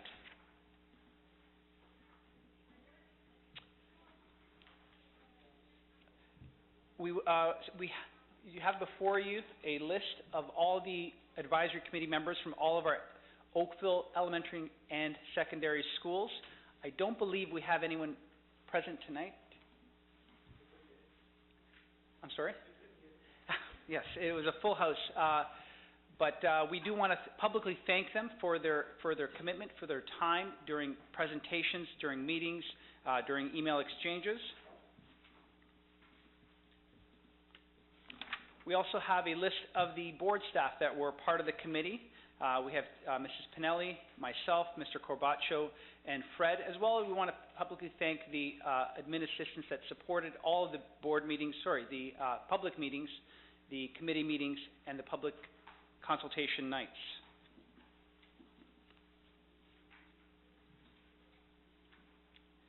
This is a list of the milestone dates outlined in our plans at the outset and the dates we met each of those targets. As I'd mentioned before, we had our board approval at the February 17th board meeting. We had our inaugural advisory committee meeting on March the 4th. That took place at St. Mary's Catholic Elementary School. We provided the advisory committee interim report that was posted on the board website on April 2nd.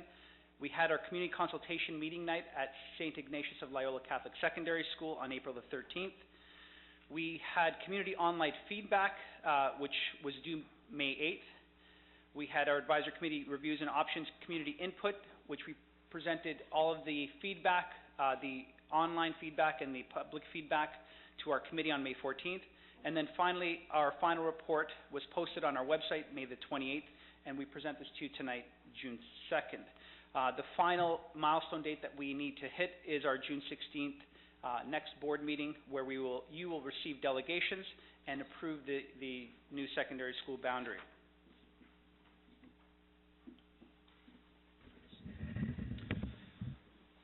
Thank you, Camilo. So what I'll do right now is we'll go through the presentation, and again, we'll represent the options that we brought before you a few months ago. And we're also going to go through what we've discovered through our community consultation, both at the community information meeting as well as the online feedback that we had collected. Lastly, we're also going to review the recommendation that was provided to us by the advisory committee as part of the May 14th, advisory committee meeting. And then we're going to move ahead again and just review next steps and wait for the June 16th delegation and approvals.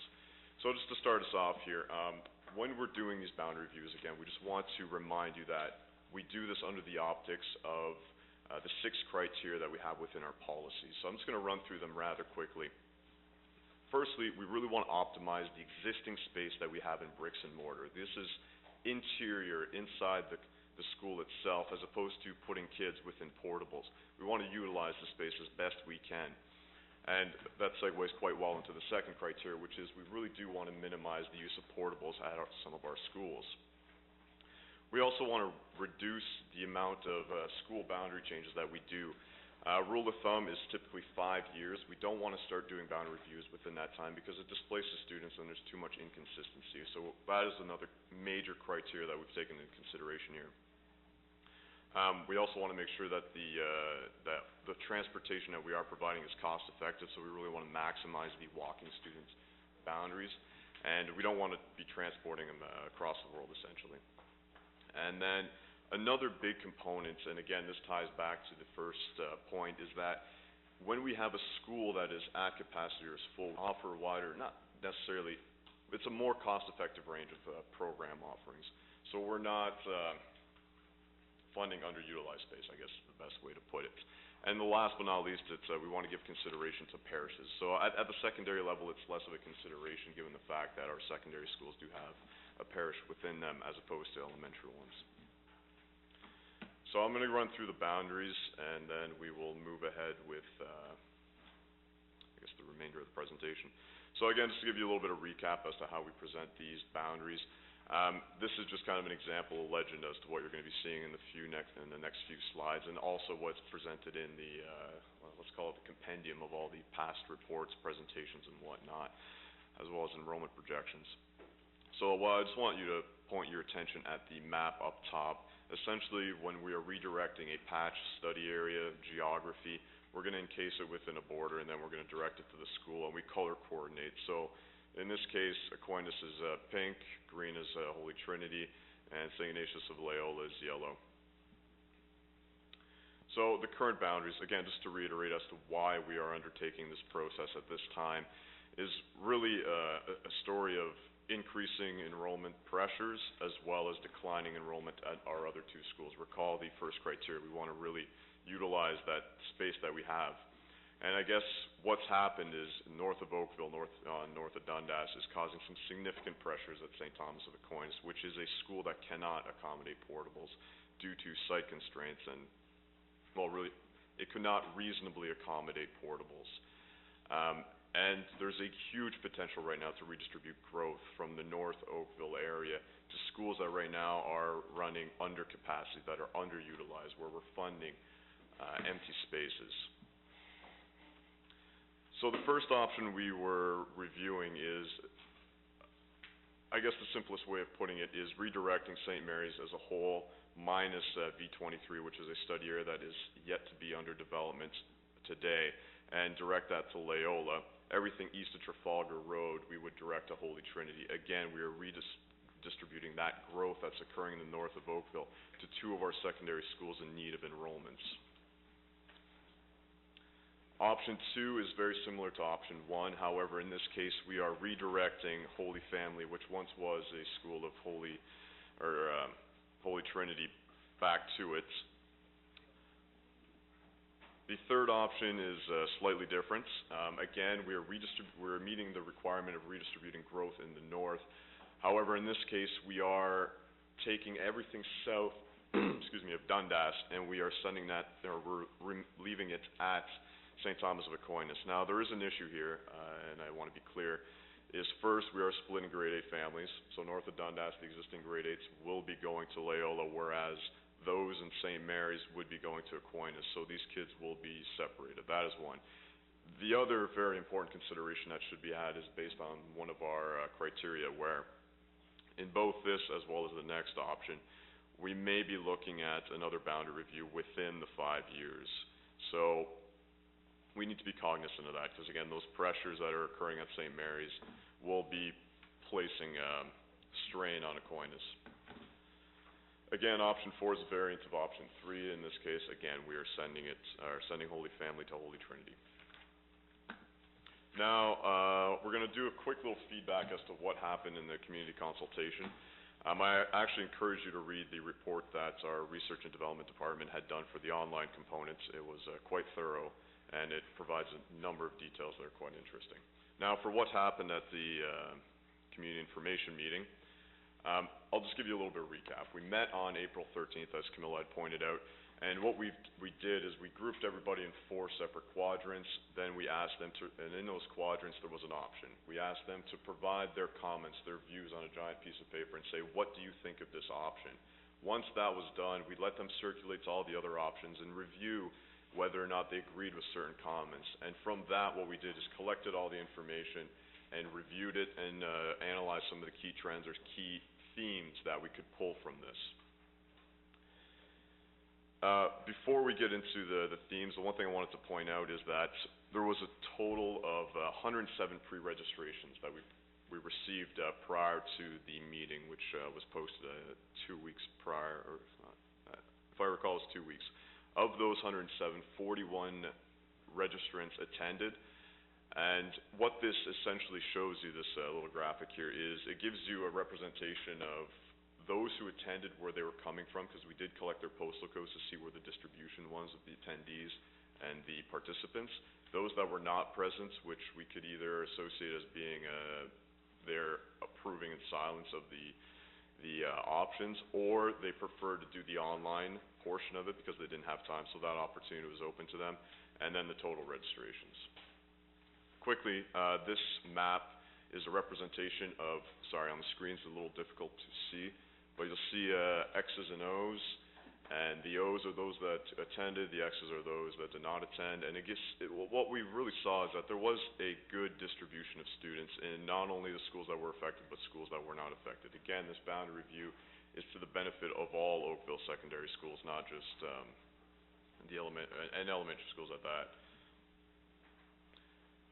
I don't want to go through every single one of these themes, but some of the key ones that came out, the top 5 themes per option, a lot of it was, based around QE being a natural separation, some grandfathering, what would happen with transportation. These are some of the concerns that parents had. And again, there is a full itemization of these individual comments by theme within your board package. It explicitly writes them out. Here we just kind of want to provide you a general overview. Now for the online feedback. Again, there's also an accompanying report developed by our research and development department. But again, what we did in this is we asked the community to let us know which option they preferred, option 1, 2, 3, and 4, and provide additional qualitative comments or any concerns they may have had. So there was a preference component, and there was, or a close-ended preference component, and there was an open-ended question component. This, again, I don't want to go through it all, but it's laid out by which school preferred an option, which elementary school preferred an option, and which secondary school preferred an option, so you can see the distribution. We had a total of 69 online respondents, and the circles show where they were located across the map. We also did individual maps to show where the ones that preferred a specific option lived, so you can see a good distribution.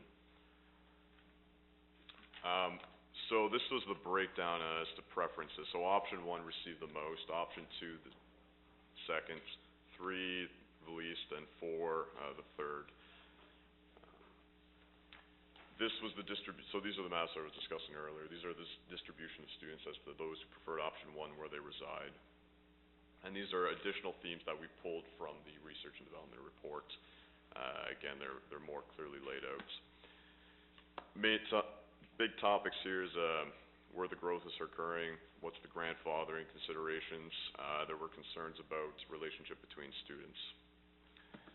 For option 2, again, very similar. It was about enrollment, proximity, transportation, and portables.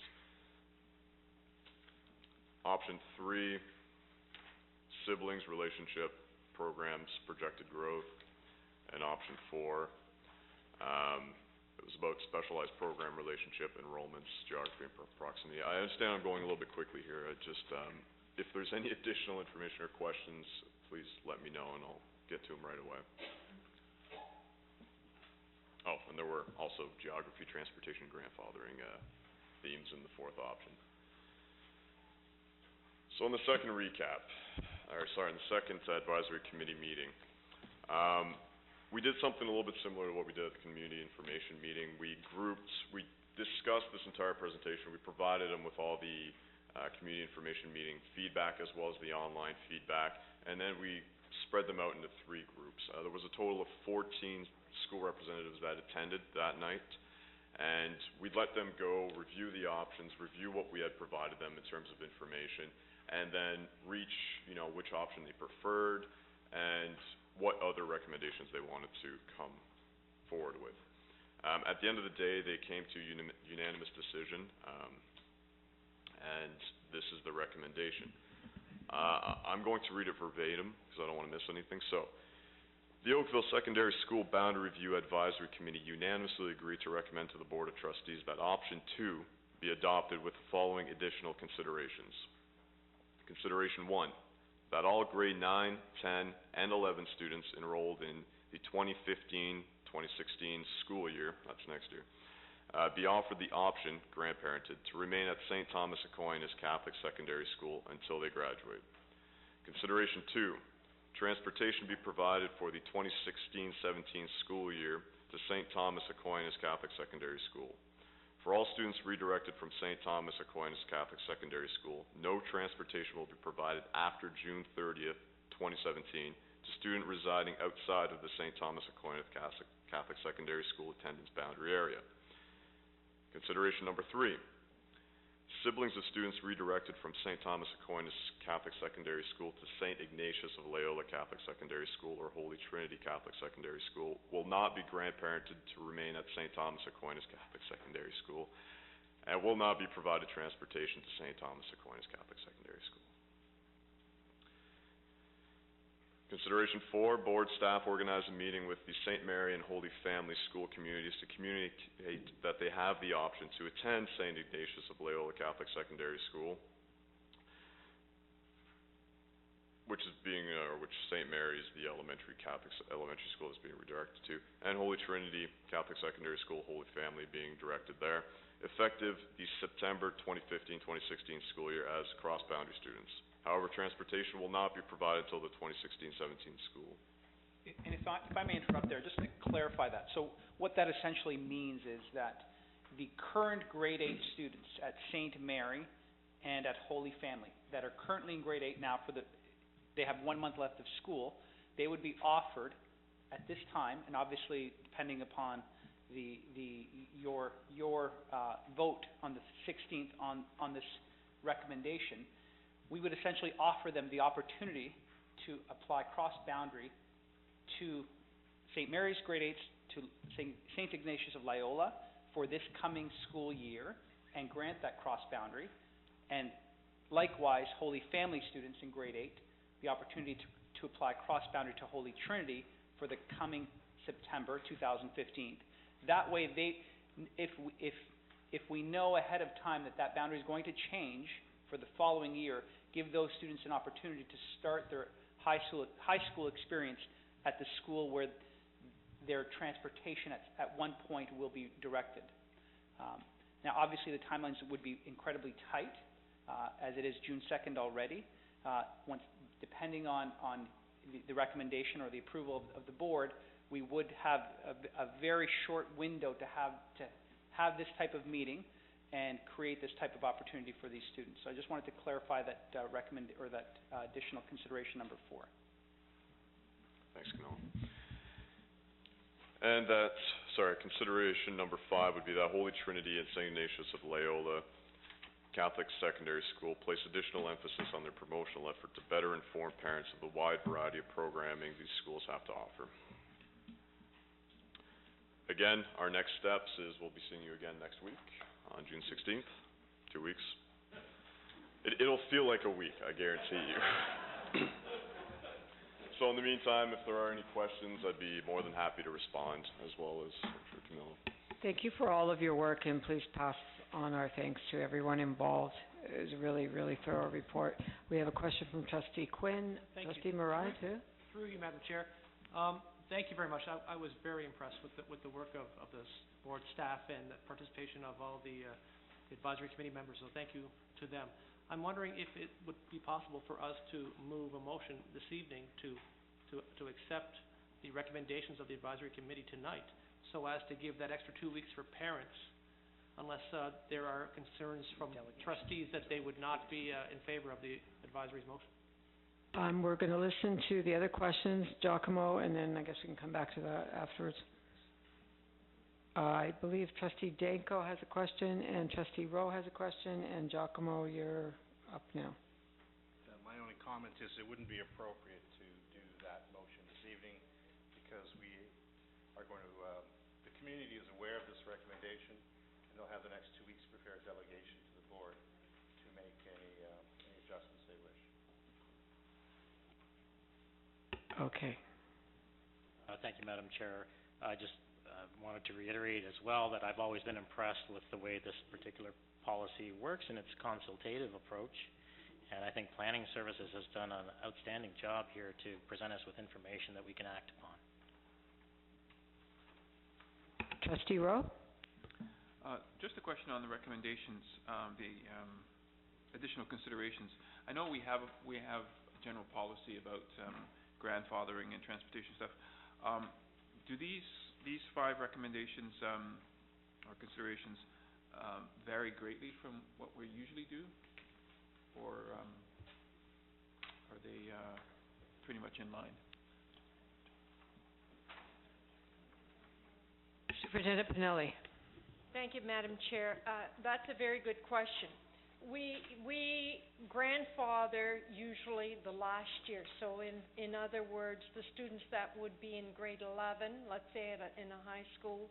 But we debated, the advisory committee, and senior staff, there was a sense that this is high school and programming is very critical. So that is why, if you look at the recommendation, we have in fact altered the grandfathering. You can see the very first one there, that all grade 9, 10, and 11 students would be offered the option to be grandfathered because the committee felt that high school is a very critical time in young people's lives and programming, and that option should be given. Just like the one that Superintendent Cipriano talked about in terms of our current grade 8s, that would be given an option to make a decision now rather than going to St. Thomas Aquinas, even though they're registered currently to go for September, to have the option on a cross boundary to go either respectively to St. Ignatius of Loyola or Holy Trinity, so that they would be given the opportunity to start grade 9 rather than go to Aquinas first and then transfer next year when this boundary review comes into effect in grade 10 to those schools. So we've tweaked it a bit from our past practices because of taking those considerations into account. Thank you. Is there any other questions? Comments? Nope. Thank you. Superintendent McMahon, 2015-16 budget estimate update. Thank you, Madam Chair. This is the 3rd update report we brought forward to the board. Appendix G to the report outlines the changes since the last report. They have involved some additional tweaking related to retirements and the impact on our salary budget and our qualifications and experience grant is indicated on that page. And we've also added some slides at the end of the package that were obtained from the Council Senior Business Officials Conference a week or so ago, and they're included in Appendix J to give a little more explanation about the ministry's financial risk assessments under both the operating and from both the operating and capital perspective. Currently, the budget is a balanced budget, and we intend to keep it that way, and we will be bringing forward a final budget report for trustee approval on June 16th, and myself, Roxana, or other members of senior staff would be happy to answer any questions trustees may have. Thank you, Superintendent McMahon. Trustee Quinn?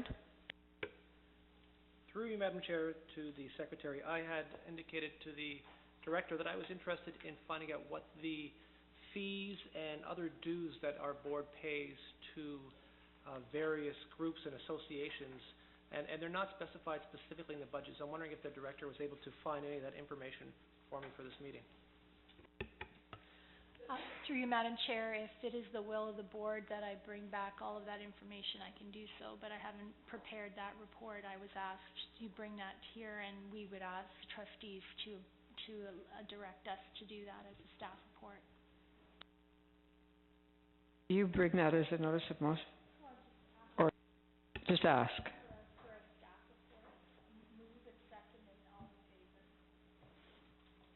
Want to go ahead with that? Diane? Chair, is this regarding the associations that we're, Number of associations and the fees paid to those associations. is that a big duty job?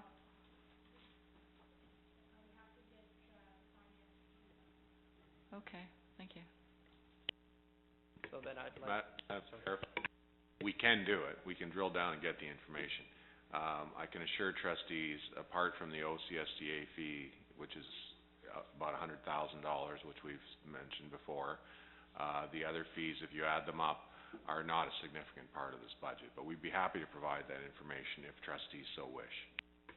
Well, through you, Madam Chair, then may I ask for a staff report and maybe perhaps get my fellow trustees to support me asking for dues and expenses over $10,000? Can I have a seconder? Trustee Carabella? All in favor? Once again, please, 1, 2, 3. So moved. Staff report forthcoming. Now, will that interfere with bringing your report next time? No? Okay. Will that be coming next time? Yes? 2015 capital priorities, business cases submission, Superintendent McMahon. Thank you, Madam Chair. We did provide, I think, some preliminary information on this this item before. At least it's been mentioned in passing. We finally did receive the memo from the ministry on May 26th, asking that we submit our capital priorities business cases. We submitted, as on the first page of the report, as is indicated, we submitted 2 such priorities last time, both of which were not approved. You'll notice that both of those are back on the list this time, which shows on page 2 of the report. There are 6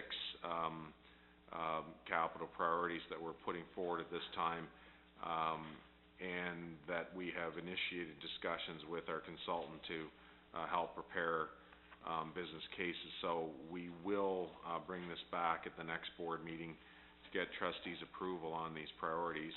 And on the page 3 of the report, we list all the other projects that would proceed after that. You'll notice that some of the dates may not look like they're in order, but it's based on when we need to start construction on the school versus when it would open.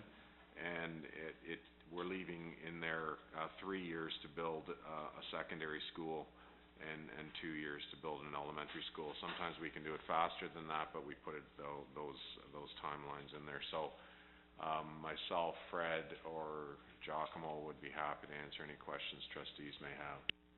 Any questions? Trustee Rabenda. Thank you, Madam Chair. I'm just wondering, what can we do to improve upon the possibilities of some assistance in Georgetown?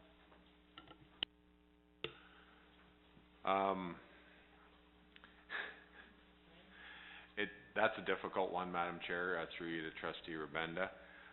Continue to submit it. The thing that will help us is the growth that what will happen in southwest Georgetown, if you will, we do have a boundary review forthcoming on that for Georgetown as well.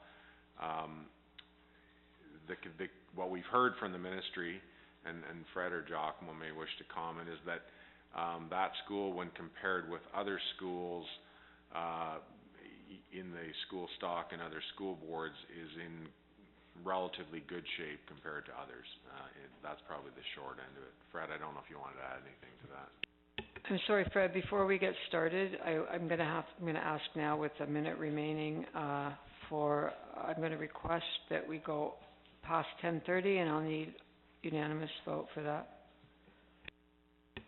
Who would like to stay past 10:30 and hear all of our work been done?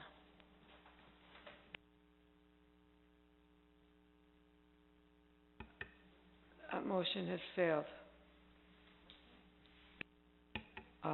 Yes.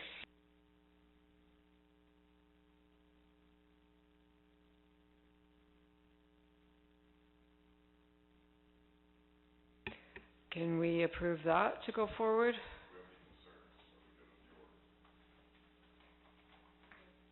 I'm good. Is anyone not good? Okay, good to go. All right, so,